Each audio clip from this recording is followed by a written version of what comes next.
Claire! Claire! Claire! Oh, wait. Yeah, they're already dead. My bad. Time of death is... Welcome to a series in which I give very not serious buffs to the perks in Decaying Winter. Today is the Lazarus. Ready? Here we go! You see what I see? Yeah, I know you do. And I wish it were real. In fact, let's wish it into existence like this whole series.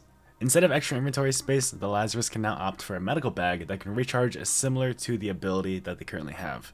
There are 10 charges total, each one being 10% of the ability and recharging at a rate of 1% every 2 seconds. So it'll take a total of 200 seconds for a full 100% charge. I'm specifically pointing out the percentages because the medical bag will be unique in nature. You'll be able to choose any medical item out of it as long as you have the right percentage. And let's do these numbers just for fun. 10% can be used for a crude bandage, 30% for one first aid kit, 40% for two first aid kits, 50% for tourniquets, aseptic bandages, and splints, 60% for amoxicillin tablets, 80% for augments and antibiotics, 95% for one advanced IFAC, and 100% for cocktails, non-alcoholic kind, BL1s, I4s, S44s, CBSTMs, and hemostatics, however you want to say it. Or if you can beat the system, 101% to revive a currently dead player and negate morale penalties. The Lazarus can modify dynamite, impact grenades, and M67 grenades into healing grenades that have the same detonation time but will instead heal allies and give shield buffs similar to the tactical armor. So no more damage for those grenades if they modify it. And if you ask this question, you're a very curious person, you can cook these grenades and it will allow the Lazarus to also benefit from these effects. Make sure not to use olive oil though, the Lazarus is allergic. A little bit, and just a little bit, not a lot, I promise. A little bit jealous of the Arbiter's ability. The Lazarus can now time their shot to amplify the effects, just like the Arbiter.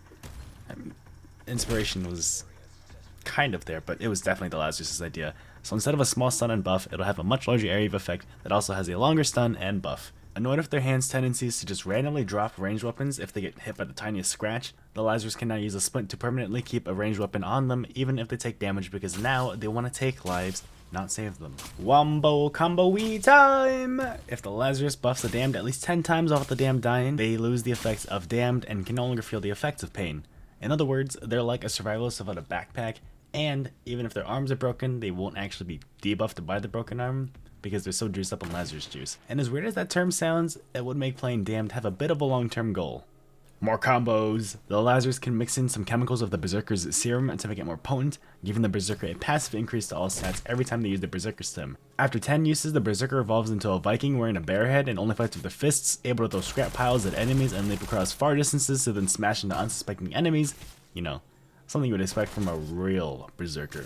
The Lazarus, if quick enough, can use a melee weapon of any cutting type to slice open enemies ranging from scabs to Rykon shadows to study them. Upon studying an enemy, every alive player gets a damage buff against the studied enemy. If a player dies, they lose all knowledge of the studied enemy unless the Lazarus studies them again. Melee damage is multiplied by 2, while ranged damage is multiplied by 1.5. However, the Lazarus is completely vulnerable while studying and can be one-shot by any source of enemy damage. And yes, you heard me right, only enemy damage sources. Friendly fire will not work. I know, I'm hurt too. The Lazarus can swap out the Arctic NCU device, which is what they use to fire the little stun buff beam, for a beam gun that can directly heal enemies.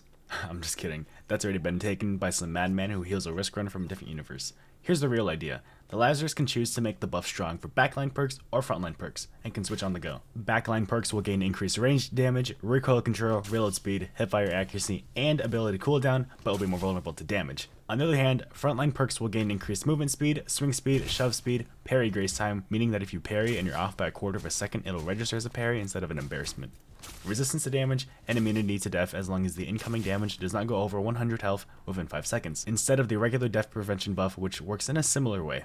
However, for both buffs, the painkiller effect will be non-existent, so you'll still see the red on your screen, you'll still be bloodied, you'll still be hit by everything, and you'll still feel it, but you'll be more of an offensive buffer rather than a death preventer.